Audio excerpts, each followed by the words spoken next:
Sathanda ukubingelela abalandeli be-channel sesichazekela amaphupho igama lami nguHlengiwe Isibongo kwaMbothoke. Namhlanje nginesifiso ukuthi ngeke ngichaze ukuthi ukuphupha umuntu oshonile engcwatshwa kusho ukuthini lokho.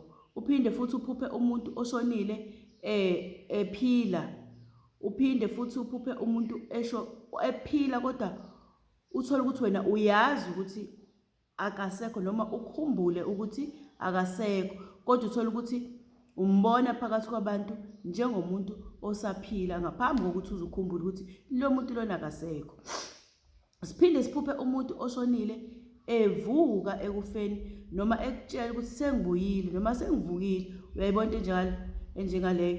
Ngaleyo ndlela ke lamaphupho ngifisa ukuthi sisikhulume ngawo ukuthi ngabe ke achaza ukuthini kubantu uma bewaphupha ke bona ke.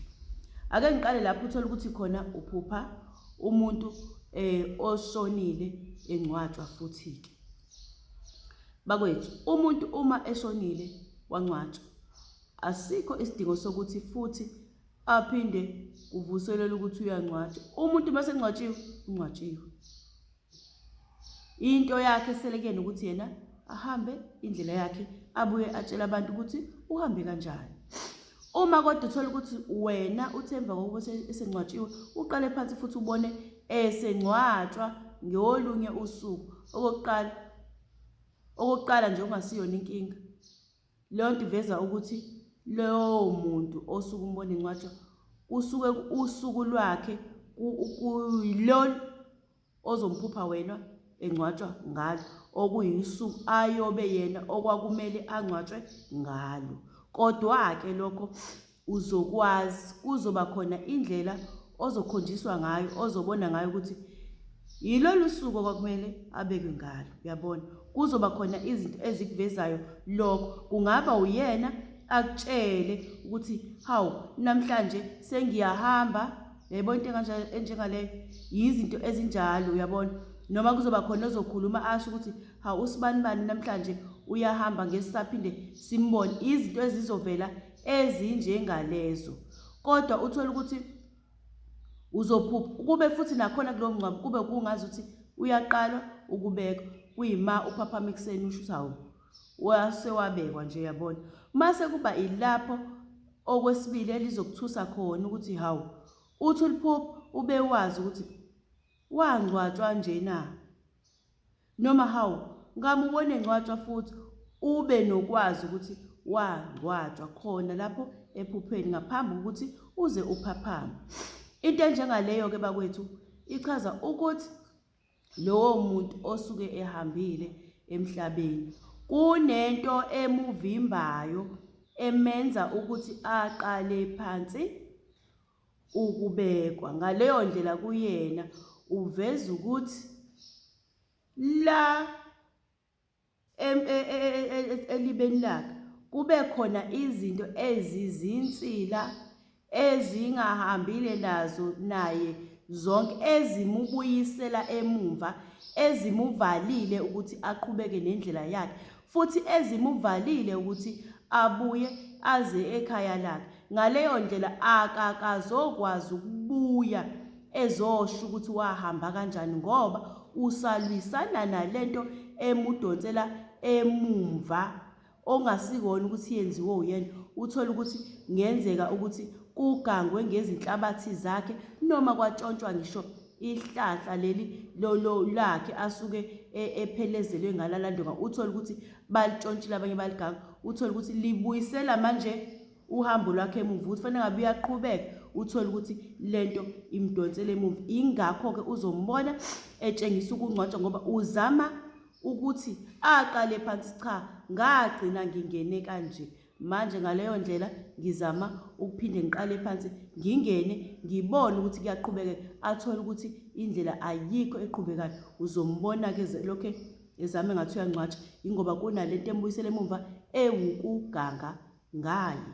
Uyabona ngigcineke lapho ke uma umuntu umphupha elokhu engcwatshwa. Mase ke ngake ngachaza kodwa futhi lokhu ke kodwa hayi konke nalokho engizofaka njengamanje. Mase kuphinda kuba yilapho khona uthola ukuthi umuntu umbonile eshonile uma se umbona esevuka. Uthola ukuthi uvuka ekufeni omunye azakutshela ukuthi hayi mina bengashonanga sengibuyile. Uyayibona lonto leyo Ngaleyo ndlela lonto iveza ukuthi lo muntu okade eshonile uziveza ukuthi yena usebuye ngezindlela ezimbili. Kungaba uxoshwa umndeni, uzozwa inkulumo yakhe. Kungaba ubuya ngoba umoya wakhe ukhombisa ukuthi uzoba yidlozi elizonisiza, usephila ngokomoya, akafanga ukufa kokufa. Lento ukuthi ufa uze ufe kabili ngendlela yakho owenze ngayo emhlabeni, akabanga nalokho. Uma ngabe kuthiwa ubuya uxoshwe umndeni akutshela ukuthi usebuyile, lalela ukuthi kuzokwenzakalani. Loyo muntu uzomuzwa egcekeni okwangempela. Uzozwa izithunzi ezithize ezisho ukuthi ngathi usibani lo, izinto ezenzakalayo. Uzomuzwa noma ngabe usendlini, uzozwa izinyawo, uzokwazi ukuthi nangu usibani lo. Ekhaya leni nizoba nezinto ezimcindezelayo ezitshengisa ukuthi kubuye umuntu onjengaloyo, yabona.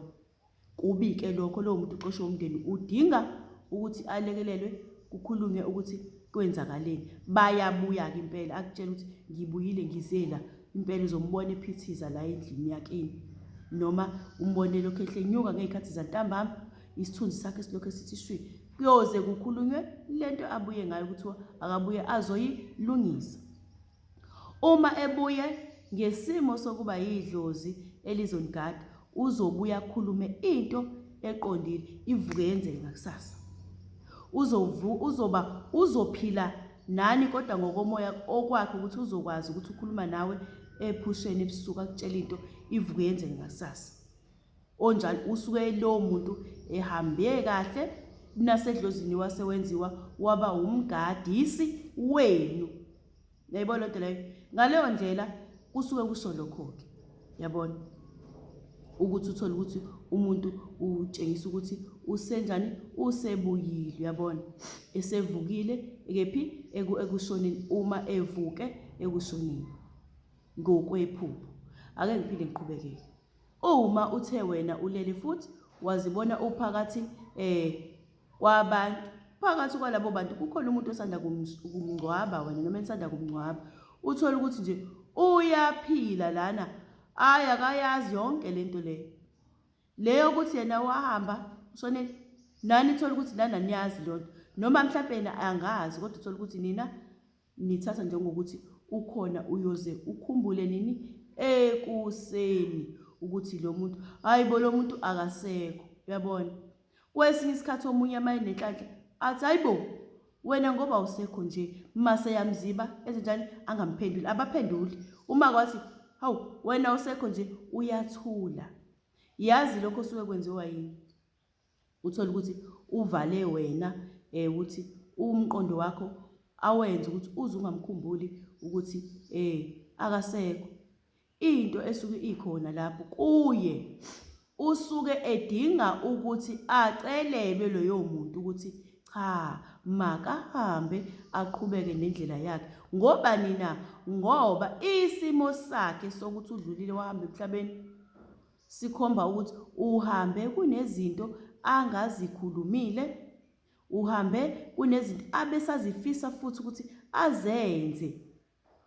Into yakhe ikhomba ukuthi usafisa ukuphila, abe lapha lekelelane nani, akakuvumile ukuhamba kwakhe ngokusemthethweni. Yingakho uzothi mawumbuza ukuthi ngoba wena wahamba nje ufuna nje, akakuphendula vele abhekile, noma nje avela phela emehlweni.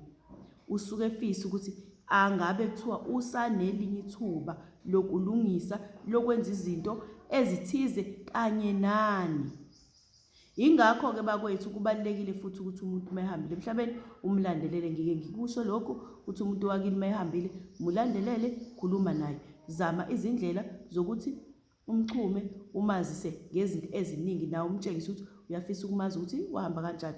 Ngike ngikusho-ke lokho. Ngaleyo ndlela loyo muntu udinga ukuthi kukhulunywe naye ukuthi akakhulume izinto asuke ezifisa ukuthi azikhulume. Uma nje uphuphe umuntu onjengaleyo, cha, zama ukuthi uvuke ekuseni umbuze kwenze njani, uhamba ngayini kahle. lokho kade ukwenza la emhlabeni isikhathi esiphelile sakho. Siyosala thina siqhubeka, wena sitshele ukuthi yini nani ofuna ukuthi siqhubeke phezu kwayo. Uyabona loo nto leyo?